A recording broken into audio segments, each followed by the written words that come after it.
इस कब्र के करीब गई। कब्र के ऊपर ताज़ा फूल पत्तियां थी। उसने फूल की पत्तियों को हाथ में लिया। लगता है कि ये कब्र आज ही बनी है। मगर लड़की की चीखने की आवाज कहाँ से आई थी?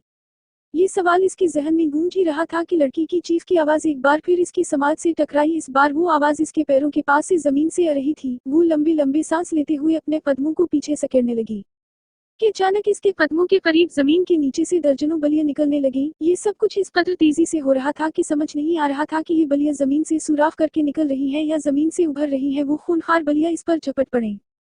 अमारा सर के बल जमीन पर गिर पड़ी। बिल्लियों के नाखून चेहरे की दहाड़ जैसे तेज थे। कुछ बलियां इसके पैरों को चमटी हुई थीं, कुछ इसके बाजुओं पर और 2 बलियां इसकी गर्दन पर झपट पड़े। अमारा ने अपने बाजुओं पर चमटी बिल्लियों को झटके से दूर फेंका और अपने गले में चमटी हुई बिल्लियों को हाथों से खींचने लगी।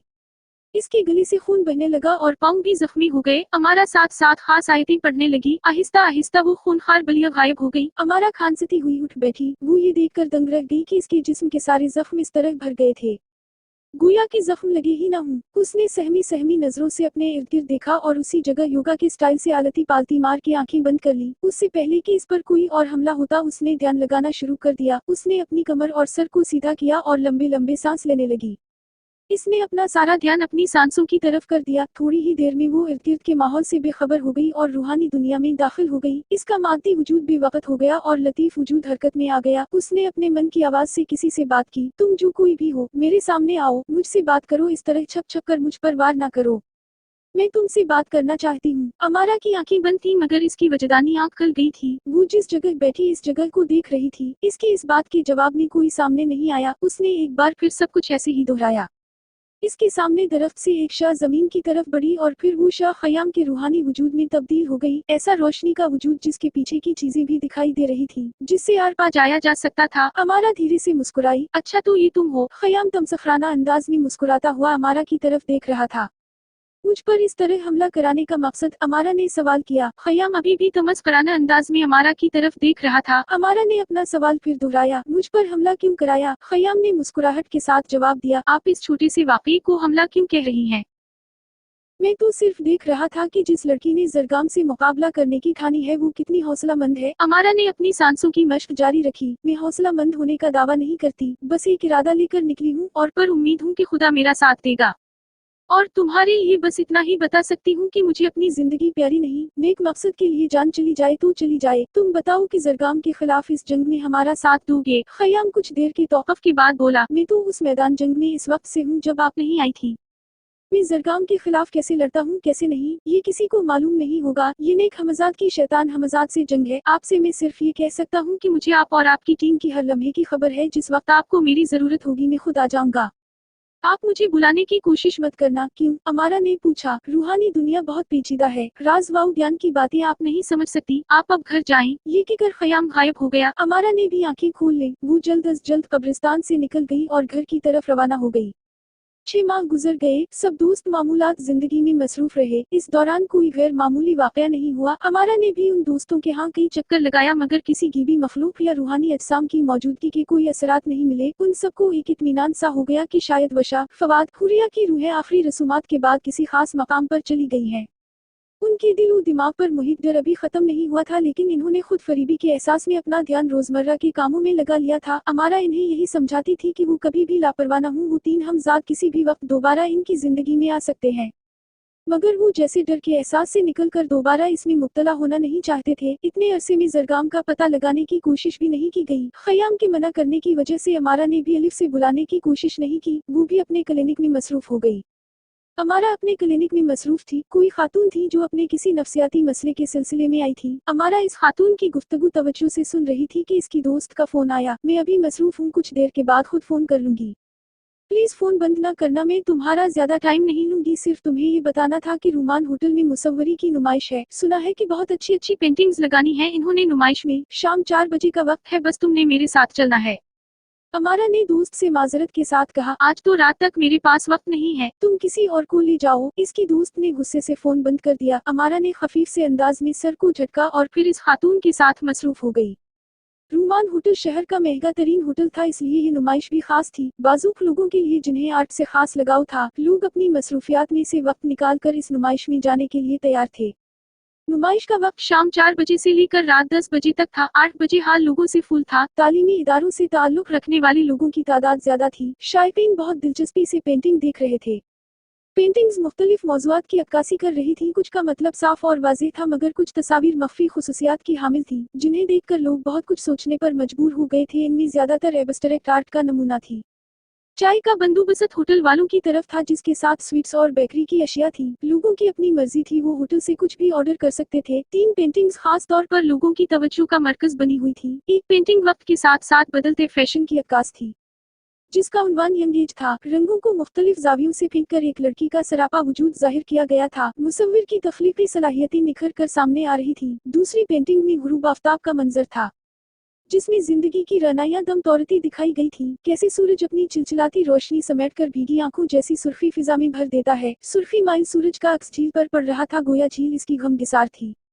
नजदीक ही एक छोटी सी कटिया थी, जिसके आसपास सरकंडे की फसल थी। इस नज़ारे में खास मकनातीसियत थी। तीसरी खूबसूरत पेंटिंग में सुबह का मंजर था। इस कल्चर पेंटिंग में गांव का माहौल दिखाया गया था। आसमान पर बादल छाए हुए थे, परिंदों के गोल मस्ती में मखमूर महू परवाज थे। तस्वीर बोल नहीं सकती, मगर मुसव्विर ने फिजा में सरों के निशान देकर जाहिर किया था कि पर मुसर्रत सुबह परिंदों की चहचहाहट से भरपूर है। अरे भरे खेतों में लोगों को अपने कामों में मशगूल दिखाया गया था। खवातीन भी मुख्तलिफ कामों में मशगूल दिखाई गई थीं। इस नुमाइश में 2 अखबारों के सहाफ़ी भी मौजूद थे, जो उन पेंटिंग की तस्वीर ले रहे थे। अमारा की दोस्त नूशी भी इस नुमाइश में मौजूद थी। 5 मंजिला इमारत का ये होटल रोशनियों से जगमगा रहा था। सहाफ़ी माइक लेकर नूशी की तरफ बढ़ा।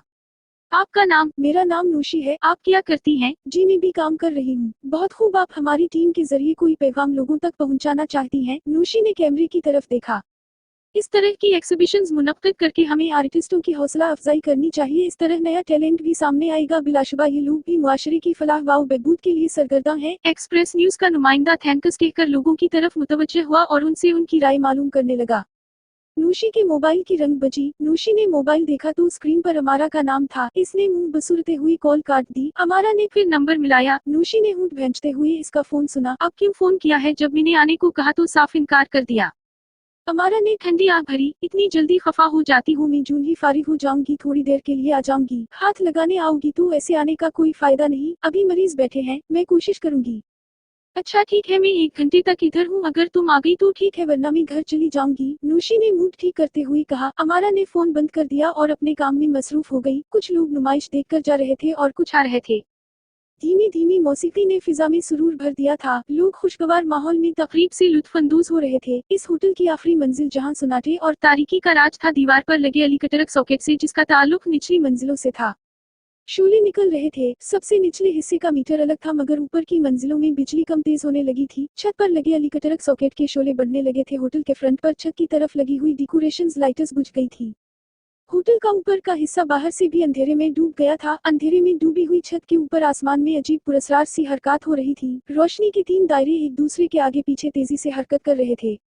रफ्ता रफ्ता रोशनी के वो दायरे छत की तरफ बढ़ने लगे और फिर छत के वस्त में रोशनी के 3 हाले नमूदार हुए। होटल की दरमियानी मंजिल में बिजली कभी बंद हो जाती और कभी आ जाती। उन जलती बजती रोशनियों में लोगों ने शोर मचा दिया। अलीकटरीशन अपने औजार लेकर छत पर पहुंचे और सॉकेट बोर्ड ठीक करने की कोशिश करने लगे। अलीकटरक सॉकेट से चिंगारियां निकलकर दूर दूर गिर रही थी। बिलाखिर मुइन स्विच जोरदार धमाके के साथ फट गया। निचली दोनों मंजिलें अंधेरे में डूब गईं। ना तो जनरेटर चलाया जा सकता था और उन हालात में ना ही इस्तेमाल हो सकता था।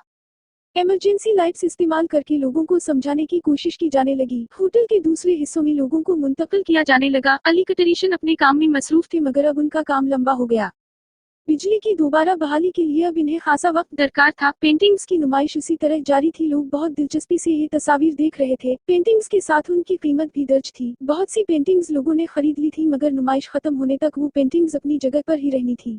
2 लड़कियां यंग एज के उन्वान से लगी पेंटिंग के बारे में इजहार ख्याल कर रही थी। अचानक दोनों अपने मुंह पर हाथ रखे चीखने लगे। लोग उनकी चीखों पुकार सुनकर उनकी तरफ मुतवज्जह हो गए। वो फटती फटती आंखों से पेंटिंग की तरफ इशारा कर रही थी। लड़कियों के गर्द जुमा होने वाले लोग भी अपनी जगह जामिद होकर रह गए थे। पेंटिंग में जो एक लड़की का महज सरापा दिखाया गया था, वो एक खूबसूरत लड़की की तस्वीर में बदल गया था, जिसके पर भी थे। पूरी तस्वीर में खून के छींटे थे। नुमाइश में आए हुए तकरीबन सभी लोग इस पेंटिंग के गर्द जुमा थे।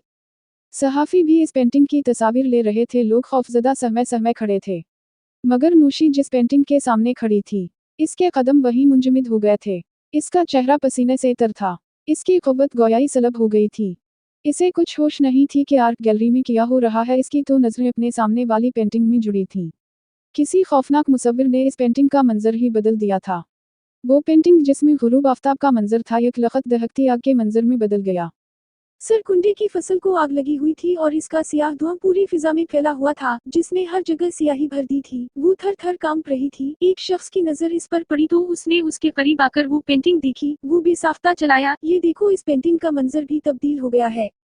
पिछली पेंटिंग को छोड़ के लोग इस पेंटिंग के गर्द जुमा हो गए, मगर नोशी पत्थर की बनी अपनी जगह पर ही खड़ी थी। लोगों के दिलों में तजस्सुस भी था, भी सहाफी भी धड़ाधड़ तस्वीर खींच रहे थे। अभी लोग अपने दिलों को संभाल भी ना पाए थे कि हाल में दिल को मदहोश करने वाली खूबसूरत नस्वानी आवाज गूंजने लगी। कोई लड़की अपनी मशहूर किन आवाज में कोई गीत गा रही थी जो लोगों के दिलों को खींच रहा था, मगर वो जबान समझ में नहीं आ रही थी जिसमें वो गीत था। इस आवाज में ऐसी कशिश थी कि लोग दीवानों की तरह इस आवाज की तरफ खींचे जा रहे थे। इस आवाज के पीछे चलते हुए लोग इस पेंटिंग तक पहुंच गए जिसमें गांव के फितरी माहौल की अक्कासी की गई थी, मगर अब इस पेंटिंग का मंजर हैबतनाक था। पेंटिंग में अपने अपने कामों में मसरूफ दिखाई गई लोग खून में लथपथ गिरे हुए थे। परिंदे भी जख्मी हालत में आसमान से जमीन की तरफ गिर रहे थे। ये खौफनाक बदला हुआ मंजर लोगों को हैरान नहीं कर रहा था, क्योंकि वो सब लोग जादुई आवाज के शहर में मुब्तला थे। अमारा अपनी मरीजा के साथ मसरूफ थी। इससे फारिग होने के बाद उसने नोशी के नंबर पर फोन किया। बेल जा रही थी मगर कोई फोन नहीं उठा रहा था। कैसी लापरवाह लड़की है।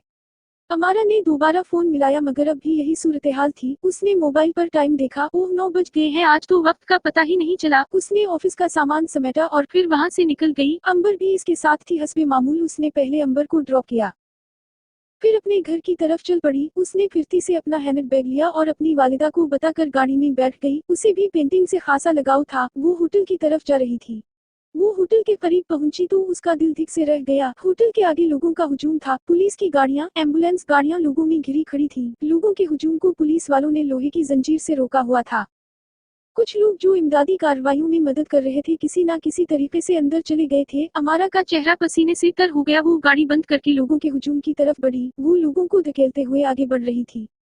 दर्द में डूबी हुई आवाजें इसकी समाज से टकरा रही थी। मेरा बेटा अंदर है, प्लीज आप मुझे अंदर जाने दें। कोई अपनी बहन के लिए रो रहा था। इसका तो बस दिल घबरा रहा था जो किसी खतरे की तरफ इशारा था। वो लोगों को पीछे धकेलती हुई लोहे की जंजीर के करीब पहुंच गई और इंस्पेक्टर से कहने लगी, ये सब क्या है? अंदर क्या हवा है? अभी हम आपको कुछ नहीं बता सकते। इंस्पेक्टर ने जवाब दिया। अमारा ने इल्तिजा की, प्लीज आप मुझे अंदर जाने दें। इंस्पेक्टर ने नफी में सर हिलाया, हम किसी को अंदर नहीं भेज सकते, पुलिस की कार्रवाई हो रही है। अमारा ने अपना कार्ड दिखाया, मैं एक डॉक्टर हूँ, आप लोगों की मदद कर सकती हूँ। इंस्पेक्टर ने उसे अंदर आने की इजाजत दे दी और उसे बमशक जंजीर में से गुजार दिया। अजीब अफरा-तफरी का आलम था। कोई कहीं बैठा रो रहा था और कोई कहीं, मगर अमारा को कोई कुछ नहीं बता रहा था कि आखिर हुआ क्या है। एक पुलिस सोल्जर अमारा के पास से गुजरा तो अमारा ने उसे बुलाया। की वजमी, वो अमारा के करीब आया। जी फरमाइए, अंदर जाना चाहती हूँ, ये कहकर अमारा ने उसे में अपना कार्ड दिखाया। सोल्जर ने वो कार्ड ले लिया। आप इधर ही रुकी, मैं परमिशन लेकर आता हूँ। अमारा उसी जगह खड़ी रही। कुछ देर के बाद वो सोल्जर अमारा के करीब आया। आप आई मेरे साथ। इमारा उस शख्स के पीछे पीछे चल पड़ी। वो शख्स हाल के करीब जाके रुक गया। आप अंदर जाएं, ये कहकर वो शख्स वहां से चला गया। अंदर का होलनाक मंजर देखकर इसकी आंखें धुंधला गईं, सर चकराया और वो लड़खड़ा के रह गई। हाल में लोगों की लाशें बिछी हुई थी। दीवारों पर पेंटिंग्स लगी थी मगर फर्श लोगों के खून से रंगा हुआ था। इन्वेस्टिगेशन के लिए पुलिस के 4 अफराद हाल में और 2 डॉक्टर्स थे। लोगों की अमवात बहुत अजीब तरीके से हुई थी। किसी के कानों से खून बह रहा था और साथ साथ नाक से भी बह रहा था, जिससे अंदाजा हो रहा था कि उनकी मौत दिमाग की रगें फटने से हुई है। किसी की गर्दन पर 2 दांतों के निशान थे जिससे उसका जिस्म इस तरह नीला पड़ गया था जैसे किसी ने इसका खून चूस लिया हो और कोई झुलसा हुआ था। अमारा की आंखों से आंसू टपक रहे थे मगर वो दिल पर हाथ रख के आगे बढ़ रही थी। चलते चलते एकदम इसके कदम रुक गए। वो खुद पर काबू न रख सकी और ऊंचा ऊंचा रोने लगी। नूशी खून में लथपथ जमीन पर ढेर थी। इसकी भी मौत दिमाग की रगें फटने से हुई थी। वो इस लाश के करीब दौजानू बैठ गई। मुझसे ऐसी भी क्या नाराजगी कि इतनी दूर चली गई। एक ऑफिसर अमारा के करीब आया। ये आपकी क्या लगती हैं? ये मेरी दोस्त है। अमारा गलूगीर लहजे में बोली, आप खुद को संभालें।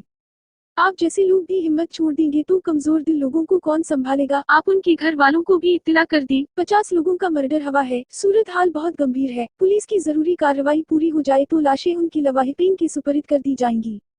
ये कहकर वो ऑफिसर अपने बाकी साथियों के साथ दोबारा मसरूफ हो गया। नूशी की आवाजें अभी भी अमारा के जहन में गूंज रही थी कि किस तरह वो उसे नुमाइश आने के लिए मजबूर कर रही थी। वो कुछ देर नूशी की लाश के पास बैठी रही, फिर उठकर बाकी लाशों की तरफ देखने लगी। इसे सिर्फ अपनी दोस्त की मौत का गम नहीं था, मरने वाले तमाम लोगों के लिए उसका दिल चोर चोर था, जिसम इस तरह निढाल था जैसे वो अपने कदमों को घसीटते हुए चल रही थी। उसने अपना जमीन पर लटकता हवा दोपट्टा इकट्ठा किया तो इसका दोपट्टा सियाह राख से भर गया। उसने अपने दोपट्टे को छुआ तो उसके हाथ भी सियाह हो गए। उसने सरासीमा निगाहों से चारों ओर देखा, हाल की कितनी ही चीजें सियाह धुएं से काली हो गई। उसने गिरोह की शक्ल में खड़े हुए ऑफिसर से बल्ला तामुल पूछा, इधर आग लगी थी? ऑफिसर ने फौरी जवाब दिया, नहीं। फिर वो अमारा के करीब आया। इस तरह मालूम हो रहा है जैसे ये सियाह धुआं खिड़कियों और दरवाजों से अंदर दाखिल हवा है, जबकि ना तो बाहर आग लगी है और ना ही इस होटल के आसपास, और ना ही इलेक्ट्रिक तार जली है। कोई एक शख्स भी नहीं बचा जिससे पूछा जाए कि आखिर हुआ क्या था। इस केस में बहुत सी ऐसी चीजें हैं जिससे अकल दंग रह जाती है। अभी कुछ देर पहले आर्टिस्ट आए थे जिनकी पेंटिंग की नुमाइश थी। उनमें से एक दो अशखास ने तो सबको हैरान कर दिया। उनका कहना था कि 3 पेंटिंग्स के मनाजिर चेंज हो गए हैं। ये काम इस कदर सफाई से कोई इंसान नहीं कर सकता। आप एक कामिला भी हैं, आप हमारी मदद करें। वो ऑफिसर अमारा को इन पेंटिंग्स के पास ले गया। अमारा ने वो तीनों पेंटिंग्स देखी तो इसकी आंखें फटी की फटी रह गईं। तीनों पेंटिंग्स में एक खौफनाक पैगाम था, परों वाली लड़की, आग से उठता सियाह धुआं और मौत की नींद सुला देने वाली खूबसूरत आवाज। अमारा खोई खोई से अंदाज में बोली, मारने वालों ने उन पेंटिंग्स के जरिए पहले ही मौत का ऐलान कर दिया था। ऑफिसर बौखला सा गया, क्या आप हमें बता सकती हैं कि ये कत्ल कैसे हुए? मैं फिलहाल कुछ नहीं बता सकती सिवाय इसके कि ये सब काले जादू से किया गया है। ये कहकर वो तेज तेज कदमों से दाखिली दरवाजे की तरफ बढ़ने लगी।